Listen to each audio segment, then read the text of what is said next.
Então vamos lá, 1 Pedro, capítulo 2, os versos 11 a 17.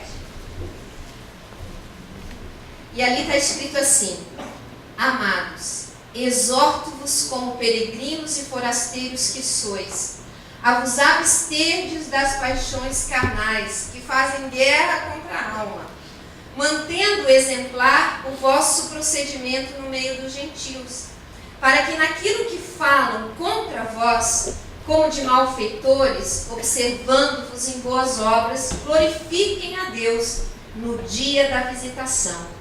Sujeitai-vos a toda instituição humana por causa do Senhor, quer seja o rei como soberano, quer as autoridades como enviadas por ele, tanto para castigo dos malfeitores, como para louvor dos que praticam o bem. Porque assim é a vontade de Deus, que pela prática do bem façais emudecer a ignorância dos insensatos. Como livres que sois, não usando todavia a liberdade por pretexto da malícia, mas vivendo como servos de Deus. Tratai todos com honra, amai os irmãos, temei a Deus, honrai o rei. O apóstolo Pedro, ele escreve essa carta aí, quase a totalidade dos teólogos concordam que ele é o autor dessa carta, apesar de que alguns acham que ela é muito bem escrita, ou bem escrita demais para ser Pedro que faça isso, mas a maioria concorda que ela foi escrita numa época um pouquinho mais adiante, né? E depois ele também, com muito tempo de saber da palavra de Deus, de estar no caminho do Senhor, de ter o Espírito Santo ensinando, revelando todas as coisas, que ele poderia sim ter escrito essa carta. E essa carta então nos encontra com um tema sobre a graça de Deus, sobre aquilo que o Senhor sempre está ao nosso favor, estendendo a sua mão, querendo que nós nos arrependamos dos nossos pecados e chegamos na presença dele, lembrando dessa graça que não muda. Nós mudamos, mas a graça de Deus não muda, e isso é maravilhoso. E também essa carta nos encontra nos dizendo que no sofrimento nós aprendemos, nós somos provados, mas nós também temos a oportunidade de crescer. E essa carta nos fala de várias orientações específicas. E esse trecho que nós lemos, nós vamos falar algumas coisas sobre os nossos relacionamentos não só interpessoais, mas também com este mundo. E por algumas vezes Pedro repete essa primeira palavra que eu gostaria de chamar a atenção de você, que ele diz assim: eu vos exorto, quer dizer, eu chamo a atenção de vocês com uma pontinha de laço, vamos dizer assim, né? Aqui ele disse: olha, eu quero lembrar vocês, ou nos lembrar que nós somos peregrinos e forasteiros nessa terra. Então, se você olhar o endereçamento, ele já endereça essa carta aos forasteiros, aqueles que estão na diáspora, aqueles que foram perseguidos. Mas ele quer nos lembrar aqui que eu e você somos forasteiros e peregrinos nessa terra. E se temos essa consciência, precisamos lembrar que um forasteiro, que um peregrino, ele não vai se fixar com as coisas dessa terra. Ele não vai querer que a gente fique apegado às coisas desse mundo. E isso, para nós, é muito difícil, porque a nossa natureza humana, ela se apega. E eu, uns 2 finais de semana atrás, eu tive a visita do Júlio Morobissato, a Gil, que subiu o Everest comigo, e o Lucas. O Lucas tem 5 anos. E na minha casa tem uma piscina. E imagina, o Lucas ficou doido, né? Olhou a piscina e foi lá, já foi brincar, o Eduardo ficou com ele e tal. E a mãe se preocupou, né? Chamou o menino e disse: Lucas, você não pode vir sozinho aqui na piscina, porque é muito perigoso. perigoso, você pode morrer aqui. O Lucas simplesmente se virou para ela e disse assim: mas mãe, e daí? Eu tenho Jesus no coração. Se eu morrer, está tudo bem.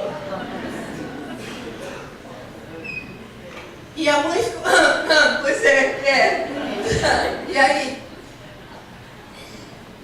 Não tinha o que falar. Porque é verdade. O Lucas, como criança, ainda está desapegado. Desapegado de pessoas, inclusive da mãe e do pai. Desapegado das coisas desse mundo. E totalmente apegado a Jesus. Amém. E eu achei aquilo lindo. A mãe disse: pois é, o que eu vou dizer? Aí nós começamos a conversar e a meditar como com a vida nós vamos nos apegando. Nós vamos nos apegando a pessoas, nós vamos apegando às coisas desse mundo, nós vamos nos apegando a rotinas. E a gente não fala assim que quando a gente fica velho, a gente fica cheio de mania? E vamos tendo as nossas manias e vamos nos apegando a coisinhas. E esse texto vem nos lembrar que nós somos forasteiros e peregrinos nessa terra, que nós precisamos ser desapegados. Que nós precisamos ser desapegados. E isso vai contra a nossa natureza humana, né? Se a gente lembrar do Lucas, dos nossos filhos, das nossas coisas, nós somos muito apegados. Muito apegados. Mas nós precisamos nos centrar. Essa palavra vem como exortação para dizer por que nós somos tão apegados. Por que nós somos tão apegados? Onde está o nosso foco? Onde está o nosso centro? Onde está o nosso coração? Fica a pergunta. E o texto continua nos dizendo que nós devemos nos abster das paixões carnais que fazem guerra contra a alma. E essa palavra usada por Pedro aqui é uma palavra que não está ligada àquela questão da concupiscência da carne. Ela é uma palavra grega que está mais para dizer que é como eu falei no nosso culto de Santa Ceia no domingo pela manhã. É uma palavra que está ligada àquelas meninices, aquelas coisas de criança imatura. Não essa criança que é bem crente e desapegada, mas aquelas coisas da imaturidade. Lembra que eu falei que hoje nós lutamos com uma igreja que é menina, que é como, parece que é um jardim de infância, de bebês chorões de 50 anos aqui, muitas vezes, de gente que não sabe se comportar como crente, como filho de Deus, com maturidade espiritual. É dessas paixões que nos tornam apegados quando olhamos uma criança que ela é extremamente egoísta, que ela quer as coisas para si, que ela quer ser o centro do mundo. É nesse sentido que esse texto nos fala. E ele fala que essas paixões, elas fazem guerra contra a nossa alma. E aí nós lembramos, quando o apóstolo Paulo, em Gálatas, nos fala dessa guerra do espírito e da carne. Essa milícia, essa guerra realmente que a nossa natureza carnal, ela briga com a nossa natureza espiritual. Ela quer prevalecer. Mas cabe a nós mortificar a nossa carne. Cabe a nós crucificar a nossa carne com Cristo. Porque se nós não crucificarmos a nossa carne, que tipo de cristãos nós somos? Se realmente Jesus Cristo não é Senhor absoluto da nossa vida, eu sinto dizer que nós estamos fazendo alguma coisa errada.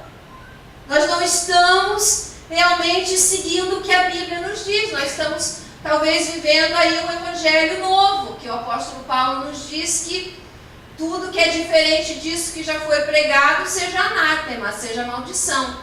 Então nós temos que ter muito cuidado com isso. E esse texto então nos encontra nos dizendo isso hoje.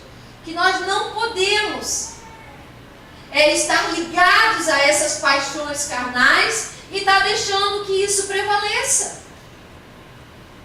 Porque isso são coisas que o Senhor Jesus já carregou na cruz, e quando nós crucificamos a nossa vida com Ele, sabe, lá no batismo, a gente foi sepultado com Cristo. E a gente ressurgiu uma nova criatura. E precisamos viver em novidade de vida. Por que que as paixões voltam e nós damos vazão para elas novamente? Cabe a nós crucificar a nossa carne com Cristo todos os dias. E às vezes nós achamos que um anjo do céu precisa aparecer para me dizer de novo que eu não posso praticar aquelas coisas, que eu não posso pensar dessa forma, que eu não posso mentir, que eu não devo ceder à tentação de um caminho mais fácil, que eu não posso me separar da minha esposa, que eu não posso desistir do meu filho, que eu não posso desistir de cumprir o propósito que Deus tem para a minha vida. Deus tem um propósito para a sua vida, meu amado. E cutuca o seu irmão e diz para ele: olha, Deus tem um propósito na sua vida. Para você servir a Deus de todo o coração. Para você ter um ministério na casa do Senhor. Para você ser uma bênção aonde você está. E nós vamos então discorrer aqui de algumas coisas